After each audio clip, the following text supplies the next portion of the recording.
Кыргызстане введена новая мера пресечения – электронное наблюдение. Электронное наблюдение – это альтернатива заключения под стражу. Электронное наблюдение может реализовываться в двух формах – через электронные браслеты, через приложение на мобильном телефоне. В этом видео мы расскажем вам про приложение «Мобильный контроль».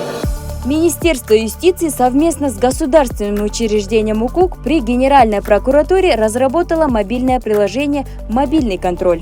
Как это будет работать? Мобильное приложение устанавливается на телефон обвиняемого. Через установленный промежуток времени приложение в рандомном порядке будет напоминать обвиняемому о необходимости пройти идентификацию посредством технологии Face ID.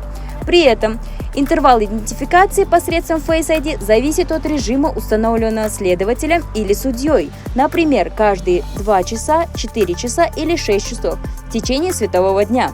Приложение «Мобильный контроль» будет отслеживать передвижение телефона и периодически запрашивать у обвиняемого прохождение процедуры идентификации Face ID.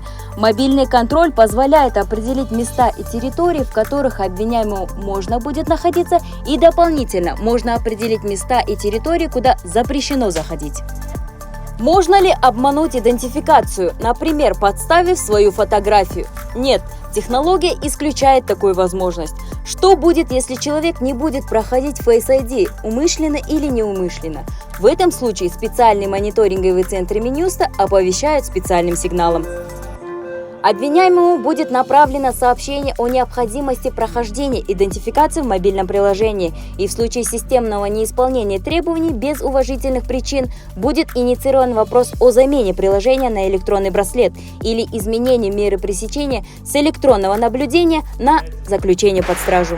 Таким образом, внедрение мобильного приложения позволит существенно снизить число лиц, содержащихся под стражей во время следствия, минимизирует последствия незаконного задержания при оправдании судом, снизит нагрузку на инфраструктуру органов исполнения наказания. Электронное наблюдение не применяется в отношении лиц, обвиняемых в тяжких преступлениях, связанных с применением насилия и особо тяжких преступлениях. Новая мера пресечения в виде электронного наблюдения через мобильное приложение даст реальный импульс в цифровизации и гуманизации уголовного процесса.